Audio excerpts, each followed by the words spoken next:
하나님이 세상을 창조했다고 믿는 이유. 단 한 가지를 대라면 무엇을 증거로 말할 수 있을까요? 하나님이 창조주임을 부정할 수 없는 이유가 여기 있습니다.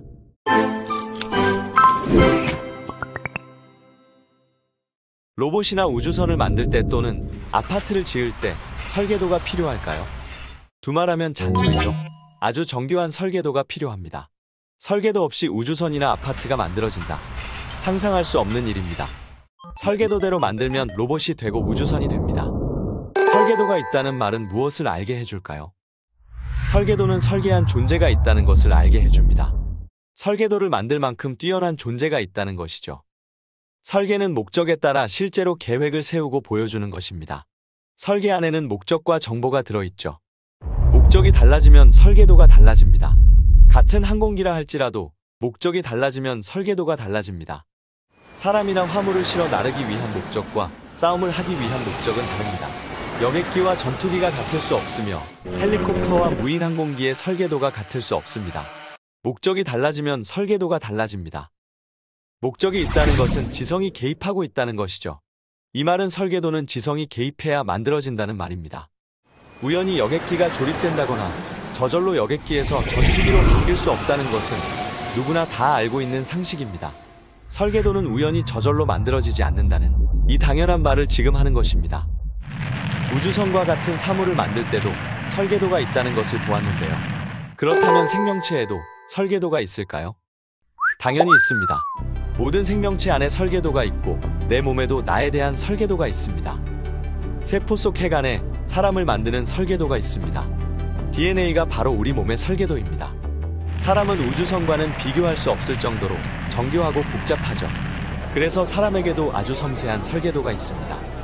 이 설계도는 생명체의 형태나 근육계, 골격계, 소화계, 순환계 등 장기의 구조와 기능에 대한 정보뿐만 아니라 수정란에서 태아가 되는 전 과정에 대한 설계도가 있으며 태어나고 성장하는 생명에 대한 모든 정보가 설계도 안에 담겨 있습니다. 이 설계도대로 우리의 몸은 만들어지고 기능하고 움직이고 있지요. 우리는 이 DNA 염기서열, 즉 설계도를 어느 정도 해독했고 읽을 수 있지만 전체적으로는 아직도 모르는 부분이 훨씬 많습니다. 이처럼 정교한 설계도가 있다는 말은 설계도를 만들 만큼 뛰어난 설계자가 있다는 말과 같습니다. 사람 안에 DNA 설계도가 있다는 것은 사람을 만들 정도로 탁월한 존재가 있다는 말입니다. 작은 장난감 로봇 하나도 저절로 만들어질 수 없듯이 완벽한 설계도를 가진 사람 또한 저절로 우연히 만들어진 것이 아닙니다. 너무 쉬운 상식적인 이야기입니다. 설계도가 있다는 것은 설계자가 있다는 것을 알게 해주는 증거입니다. 어떤 사람들은 긴 시간만 주어진다면 우연히 사람과 같은 생명체가 만들어질 수 있다고 생각합니다. 시간이 신이 되는 것이죠. 또 어떤 사람들은 외계의 생명체가 지구에 와서 생명을 주었다고 믿고 있습니다. 이 또한 엄청난 믿음에 불과합니다. 그렇다면 외계의 생명체는 어디에서 시작되었냐고 다시 질문한다면 어떤 답을 할 수 있을까요? 외계의 생명체도 우연히 생겼다거나 또 다른 외계에서 왔다는 답을 할 수밖에 없습니다. 오랜 시간만 주어지면 설계도가 저절로 만들어진다거나 외계에서 생명체가 들어왔다는 주장은 상상에 불과한 것입니다. 결론입니다. 생명체 안에는 설계도가 있고 설계도는 우연히 만들어지지 않습니다. 생명체 안에 DNA 설계도가 있다는 말은 생명체를 설계한 설계자가 있다는 것을 알게 해줍니다. 창조주가 있음을 알 수 있는 확실한 증거는 생명 안에 있는 설계도입니다.